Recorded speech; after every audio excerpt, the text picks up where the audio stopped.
So guys, this one, the second problem, you still put the mean in the middle. 53 is going to be way the hell up there. More than that, so a little tiny sliver down there. I want that area, so I know it's going to be way less than 50%. And so it's the exact same idea as this. I changed the data point I'm curious about into a z-score, and then it becomes the same as this. So if I make this into a z-score, what do you guys get? 2.23? Is that what everybody got? Yes. What's up? Oh, yes. Okay. So this is 2.23. So now if I look up 2.23, I of course get the opposite of the answer. Or you can do the shortcut, that's fine. So 2.23, I get 9871. So of course, what's the answer going to be? 0129.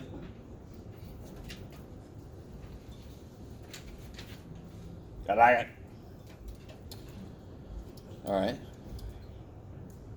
Not too bad. Okay. This one, we'll do this next time. There's a lot of work. You got to change each of these into a z-score and all that kind of crap. I'm trying to let us out a little early, just because, if you let me.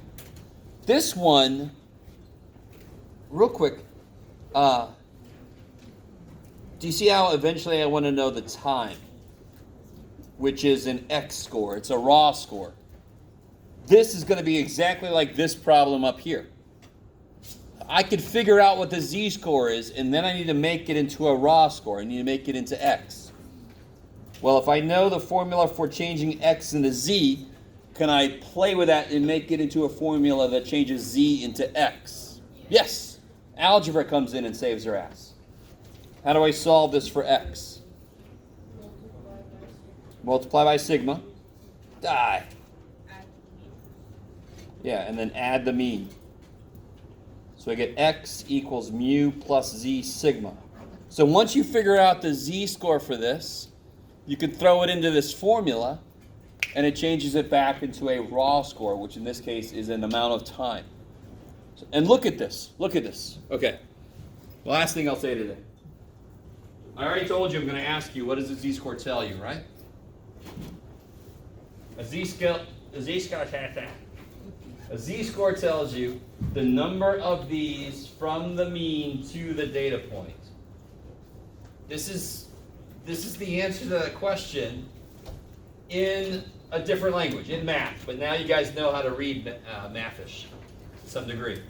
The number of steps, number of standard deviations from the mean to the data point. That's what the z-score tells you. So we'll finish up this handout next time. This is as far as I got with my other class. It's a good place to stop. Woo! And I'll have the quizzes graded.